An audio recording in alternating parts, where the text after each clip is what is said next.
Hi guys! Magandang gabi. Welcome back po dito sa Gandara SRU channel. Andito na naman nga po akong muli nagbabalik. Nag-iisa po ninyo nagmamaganda ka-legit regards po magatid ng latest update and fresh happenings patungkol sa TVJ.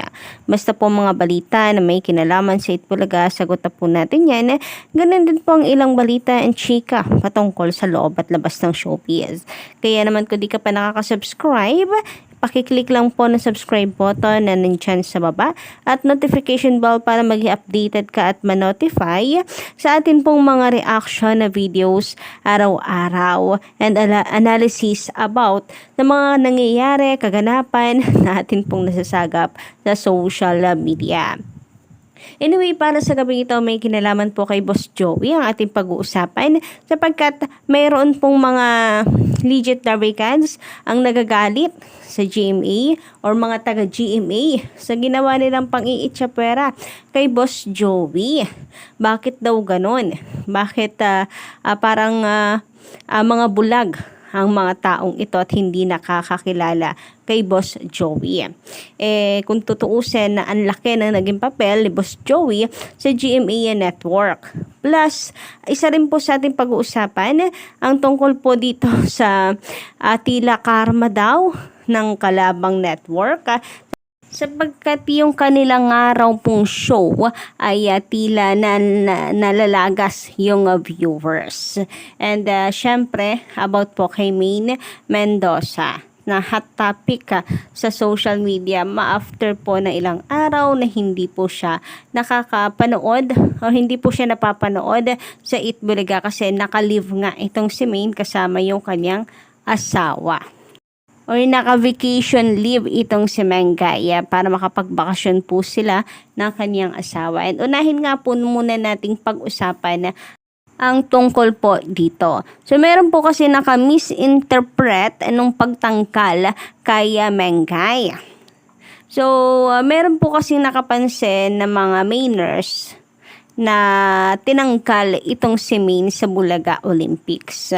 So sa Bulaga Olympics po siya, ulitin natin, tila tinanggal na kasi wala na daw po yung kanyang picture. Hindi po sa Itbulaga. Imposible pong tatanggalin si Maine sa Itbulaga. And hindi rin naman po ako papayag na si Maine Mendoza ay mawala po sa Itbulaga and for sure ang TVJ ay ganun din. So wala pong makakaisip ni isa na si Mengay ay tanggalin po sa EB. Doon lang po sa Bulaga Olympics kasi nalulungkot yung mga Mainers na wala ng picture si Maine sa Bulaga Olympics. Sabi ko nga po, maaaring dahil absent lang si Maine kaya tinanggal muna siya doon sa picture. Pero po pwede rin yung mga sinasabi ng ilan nating commentors na marahil may baby na itong si Maine nag-iingat or tinatrabaho na ni Maine yung magkaroon ng baby. Sabi nga po dito no, ng isa nating commentor, maging host muna sa Itbulaga. Bawal maglaro ang buntis. Hula ko lang. Shout out from Dapitan City. And parehas po tayo. Hula lang din naman. Wala namang masama. Kasi excited lang po talaga tayo. And gusto po natin na pumaano na si Maine sa next chapter ng buhay po niya. Hindi ba? Samantala, sabi naman dito, hayaan nyo na si Maine sa Olympics. Mahihirapan siyang magbuntis kung matatagtag. Yun guys. Parang less ganitong activities, mas mas may chance na makabuo itong si Maine Mendoza. Grabe, ang dami rin palang nagwi-wish no ng baby kay Maine Mendoza. Parang pati po tuloy tayo nakakadagdag sa pressure ni Maine. Anyway, sabi pa dito, I think ngayon pinush ni Maine yung long vacation niya para na-approve na noon pa man. Pero 'di ba? Dahil sa naging issue and paglipat nila sa TV5, nag-adjust na siya and canceled muna ang mga plans niya. Kaya deserve ni Maine yung long vacation niya. Samantala, dumako naman po tayo sa pagkawala ni Bossing sa Itbulaga noon pong Sabado kasi sabi ko nga po sa inyo malamang nasa shooting ito pong si Bossing kaya wala po siya sa EB. And sabi po dito napaka-timing nung nangyari doon sa therapy.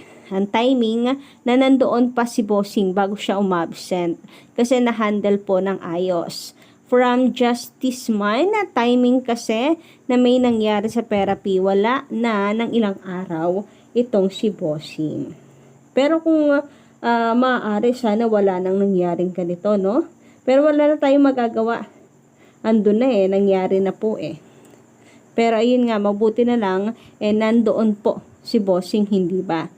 At na-handle po nila ng maayos. Yun nga si Tito Sen, di nga po kita sa screen. Ang dami nagre-reklamo. Ang daming gumagawa ng issue. Pero mabuti na lamang po talaga at nanaig mga kadarikads yung hangarin at maganda pong ginawa nila Bossing and Miles sa pag-handle po ng situation. Ang dami pong naglalabas ng mga articles, write-ups patungkol po doon na pinupuri ang Itbulaga. Samantala, dumako naman po tayo ngayon dito sa The First Family ng Mulak Family. Sapagkat nais ko po silang i-congratulate dahil palakas ng palakas ang kanilang programa. So kakalunch lang po nito and nakakatuwa dahil ito po ay content ng TV5 mismo. So, congratulations kay MVP. I hope na talagang mawala na po sa red line ang TV5 para wala na pong ngaw-ngaw ang mga bashers na Itbulaga pang sinisisi na nananatili daw sa red line ang TV5 at pinagsisisihan daw ni MVP yung pagkuha sa TVJ. Ayan, sabi nga po nila, ang TV5 or ang TVJ rather, Itbulaga, ang pinakamalakas na kumikita na kanilang programa. So I hope magtuloy-tuloy ito mga kadarikads at umabot po sa pagkataob ng kalaban. Kalaban po nitong show sa kabila. And ganun din ang Pajak Princess ni Miles Ocampo. Speaking of kalaban ng The First Family, ang Running Man Philippines nga po ang siyang katapatan nitong show na kung saan tila ba nalalagas ang kanila daw pong viewers ayon sa mga netizen at lumipat dito sa The First Family. Kasi kapansin-pansin na ang baba po ng ratings ng The First Family pag Sunday. 1.8% po nitong mga nakaraan, 12.3% doon sa Running Man Philippines. Pero magugulat ka, next Sunday, biglang taas from 1.8 to 3.8%. And then yung 12% po nung kabila, naging 11.5. Bumagsak po sila, nalagas, parang lumipat po sa The First Family. Ganon. So, eto man mga kadarikads ay natsyempohan lang. Nais ko pa rin congratulate ang The First Family and I'm hoping na magtuloy-tuloy po yung ganitong kataas na ratings nila and kung maaari, mas mataas pa po at mataob ang Running Man Philippines. And for sure din po ay nagdidiwang sila Aga Mulak sa ratings po na yan. Kasi kahit papaano ay umaarangkada. Samantala, nito naman pong nakaraan na si Boss Joey De Leon ay spotted po sa 24 oras ng GMA pero ni hindi binanggit, ni hindi in-interview, ni hindi po nila pinansin. Bakit daw ganon? Malaking tao at naging malaking parte po ng GMA rin naman itong si Boss Joey. Baka nga daw po pag may ABS-CBN star doon, makita nila, interviewin nila. Pero bakit si Boss Joey ay hindi?